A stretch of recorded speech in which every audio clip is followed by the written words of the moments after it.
Please. My badge is right here. I'm a nurse at Memorial. I just got off shift. Sit I was tight. driving home. Is there something wrong with my license? You can call the hospital. They'll tell you. I'll check the system in a minute. Just answer the questions, I'm man. a US. Get on your knees. Now. On the side of Highway 41, two IC agents towered over a black nurse like they were gearing up for a battlefield, not a quiet Florida morning. Their tactical vests read IC, and their faces read rage, suspicion, and something uglier. The taller one, Agent Mason Klein, spit his words out like they tasted bitter. You think wearing scrubs makes you legal? The woman swallowed hard. Sir. I'm a trauma nurse at Pine Ridge Hospital. I'm on the schedule. There's an emergency. Shut up. He stepped closer. You match a description. What description? She whispered. The other agent, Agent Victor Dre, was typing on a tablet, smirking like this was a sport. Female. Dark skin. Driving a black Toyota. That's all we need. But that could be. Didn't ask. Neil. Her voice cracked. I have my ID, my certification, everything. Neil. And just like that, her knees hit the grass. Cars kept passing. Nobody stopped. Nobody helped.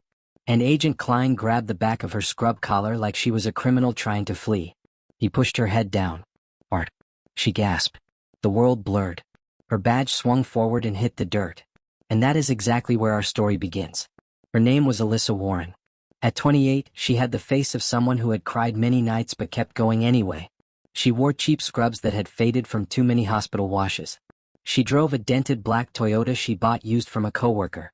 Her shoes were the kind that nurses wore until the soles flattened out from 12-hour shifts. Nothing about her looked wealthy. Nothing about her looked powerful.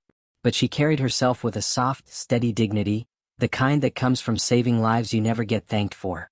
People saw a young black woman in scrubs. They didn't see the awards. They didn't see the late-night surgeries. They didn't see the months she slept in her car during nursing school because rent was too high. They didn't see her strength. They saw their assumptions. And that morning, when she left her apartment before sunrise, she wasn't thinking about trouble. She was thinking about Room 6B, a teenage boy in critical condition after a motorcycle accident. She was the only trauma nurse scheduled. The only one trained for the emergency he needed. His mother had hugged her last night and whispered, "Please be there tomorrow." Alyssa promised she would. But promises buckle when racism pulls the brakes. Agent Klein circled her like a predator testing its meal. You know, he said loudly, I'm sick of you people lying. Fake badges. Fake IDs. Fake stories. Alyssa looked up slowly. My badge isn't fake. Please, just look at it.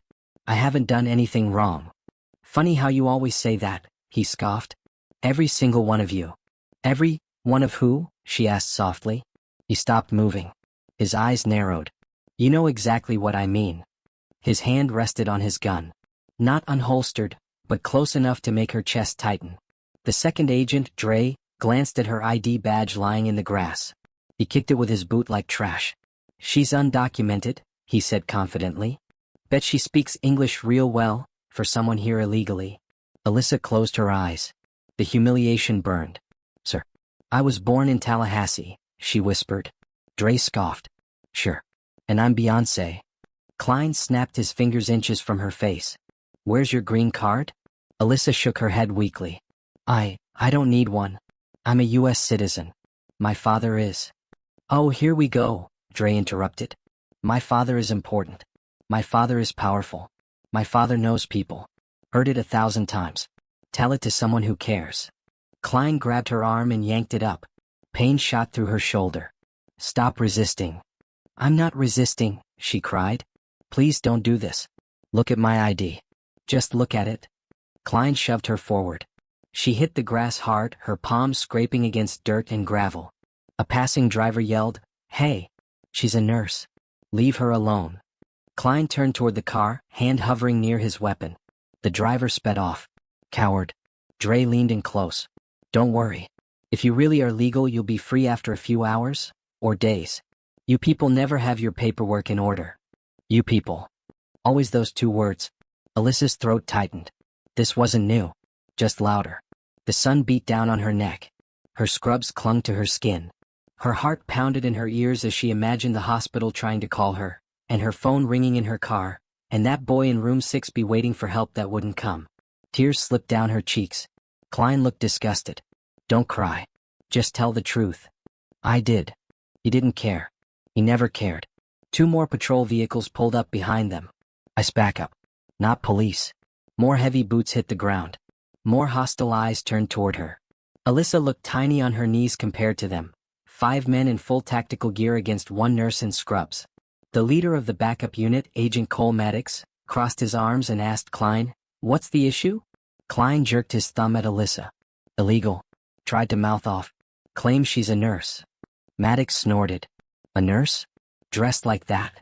Alyssa's voice cracked. These are hospital scrubs. Klein laughed.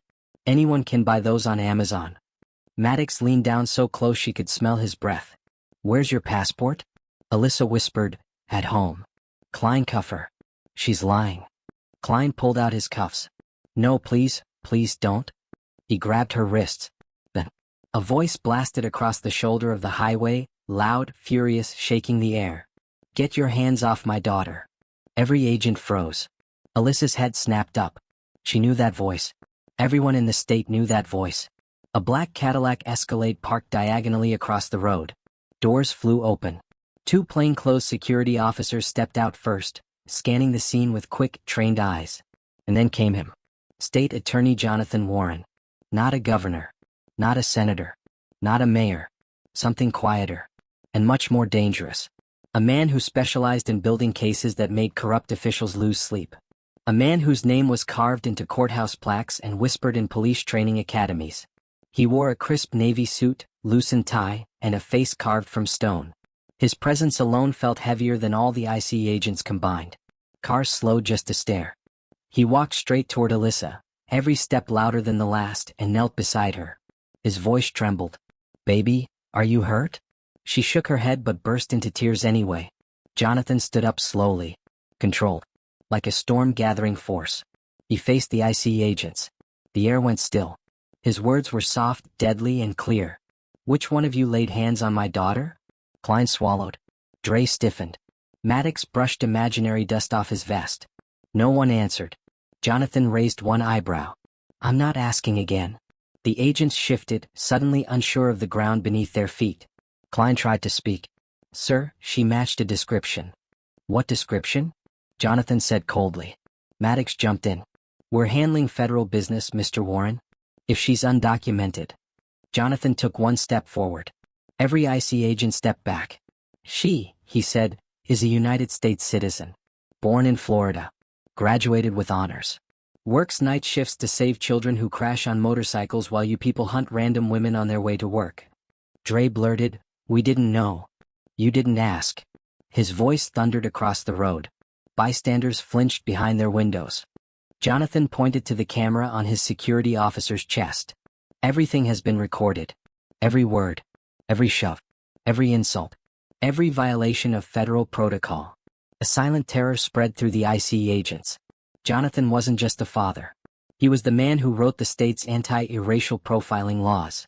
The man who prosecuted officers for violating civil rights.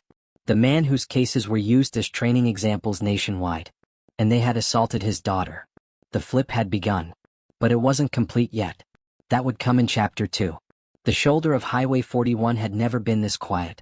5 IC agents stood frozen, their tactical gear suddenly feeling too heavy on their chests. Their earlier confidence, the barking, the smirking, the grabbing, had drained from their faces like someone pulled the plug. State Attorney Jonathan Warren didn't have to yell. Power sat in his voice even when he whispered. And right now he wasn't whispering. He stepped closer to Agent Klein, the one who shoved Alyssa into the dirt, and spoke in a calm, steady tone that cut deeper than a yell ever could. Agent, what's your name? Klein swallowed. Art. I'm Mason. Mason Klein. Jonathan nodded slowly, like carving the name into stone. And you? He turned to Dre. Victor Dre, sir. And you? Maddox. Cole Maddox. Jonathan repeated each name under his breath, as if storing them in a mental vault with no exit door. 2 drivers pulled over in the distance to watch the scene. Phones came out. Recording started. The agents noticed. Suddenly they weren't the hunters. They were the hunted. Jonathan signaled to one of his security officers, a tall woman named Dana Brooks with sharp eyes and a calm face. She stepped forward, holding a small black folder. Jonathan opened it slowly and held up a document with the state seal. "This," he said, "is the Civil Rights Enforcement Authority authorization. I wrote it, signed it, and now I'm invoking it." Maddox frowned. "Sir, we're federal agents." "You're federal agents," Jonathan replied, "who assaulted a licensed nurse, ignored identification, fabricated suspicion, and violated both state and federal detainment protocols." He paused. "And you did all of it, on camera?" A deep, terrified silence swept through the ICE squad. Jonathan turned to Alyssa, still kneeling on the ground. His voice softened. "Sweetheart, can you stand?" Alyssa nodded. He helped her up gently, brushing dirt from her scrubs. Her hands shook from adrenaline and humiliation. Her cheeks were streaked with tears. She whispered, "Dad, I told them. I told them everything. They didn't listen." Jonathan's jaw flexed, but he didn't let his anger spill over onto her. "I know, baby. You don't have to explain anything to me." He turned back to the agents. "I want all of your badges. Right now." Maddox took a step back. "Sir, you don't have the authority to." Jonathan raised his hand. Dana Brooks tapped her radio twice. 3 black SUVs rolled up instantly, unmarked but unmistakably official. Agents from the State Attorney's Special Investigations Unit stepped out, wearing navy jackets with white lettering. FISIU, Internal Review Division. They weren't police. They weren't local. They weren't friendly. They were the ones who investigated the bad officers, the ones who broke laws, broke rights, and broke people. The IC agents' faces fell. Jonathan pointed at them one by one. "You are being placed under temporary suspension pending immediate review." Klein's voice cracked. "You can't suspend federal officers." Jonathan smiled coldly. "Watch me." Brooks stepped forward. "Agents, please set your weapons on the ground and remove your vests." No, wait," Dre protested. Brooks continued, unfazed. "Failure to comply will be documented as obstruction." One by one, humiliated, defeated, and suddenly very small, the IC agents unclipped their vests and lowered their firearms on the pavement. Each metallic clack sounded like another layer of their power falling away. Drivers slowed to watch. Phones recorded everything. The world was seeing the flip happen live. Agent Klein tried to save himself. "Sir, we genuinely believe she was." "A criminal?" Jonathan asked. Klein stiffened. "Yes. She was wearing hospital scrubs. A hospital badge. Carrying hospital equipment. Driving to a hospital. How exactly did she resemble a criminal?" "She matched a description." Jonathan stepped closer until they were nearly nose to nose. "What description was that?" Klein hesitated. "Female. Dark. Driving a black car." Jonathan blinked slowly. "So, 1,000,000 people in this state." Klein looked at the ground. Jonathan continued, voice low and devastating. "Or did you stop her because she was the first black woman you saw before breakfast?" Klein didn't answer. Jonathan didn't need him to. Brooks read aloud from her tablet. "Agents Klein, Dre, Maddox, Torres, and Hensley, you are hereby detained for questioning under suspicion of racial profiling, unlawful detainment, misuse of authority, and violation of civil rights statutes." Dre's face went pale. "Detained?" Brooks nodded. "Yes, detained. You'll come with us." Klein's breath quickened. "This is insane." "No," Jonathan said softly, "what you did to my daughter was insane." Alyssa watched, tears drying on her cheeks, her heart thudding unevenly. She didn't gloat. She didn't smile. She just breathed. For the first time in 15 minutes, she breathed without fear. Dana Brooks stepped beside Alyssa. "You all right?" she asked gently. Alyssa nodded. I just want to go to the hospital. My patient, he needs me." Brooks placed a comforting hand on her shoulder. "We'll get you there." Jonathan overheard. He turned to Alyssa with a softness he had held inside this whole time. "Baby, you don't have to go back today." Alyssa shook her head firmly, wiping her face. "Dad, if I don't go, he might not make it. I promised his mother. I have to go." Jonathan stared at her, proud in a way no words could express. "You remind me so much of your mother." Alyssa swallowed, eyes shining with sudden emotion. "I miss her every day." Jonathan squeezed her hand. "Me too." Behind them, the IC agents were being escorted into SUVs, their faces a mix of humiliation, fear, and disbelief. Their whole world had flipped, not with fists, not with violence, but with the truth they tried so hard to ignore. Alyssa watched them being driven away. She didn't feel revenge. She felt something deeper. Relief. Release. and grief for the world that made mornings like this possible. Jonathan walked her to her car. She paused before getting inside. "Dad?" she asked quietly. "Yes." Alyssa looked back at the empty road, at the grass where she was forced to kneel, at the sunlight hitting the spot where her dignity was nearly crushed. She took a deep breath, and she said a single line, soft, steady, unforgettable. "They tried to break me, but they didn't know I came from unbreakable people." Jonathan's eyes watered. Just slightly. He kissed her forehead. "Go save your patient, sweetheart." Alyssa started her engine, pulled back onto the highway, and drove toward the hospital, still shaken, still hurting, but standing stronger than the morning that tried to steal her. The road behind her held the memory of what happened. The road ahead held who she was becoming. If this powerful story moved you, subscribe to the channel so we can keep exposing stories that need to be heard. Do you think the agents deserved suspension, or should the punishment have been even harsher? Drop your thoughts in the comments.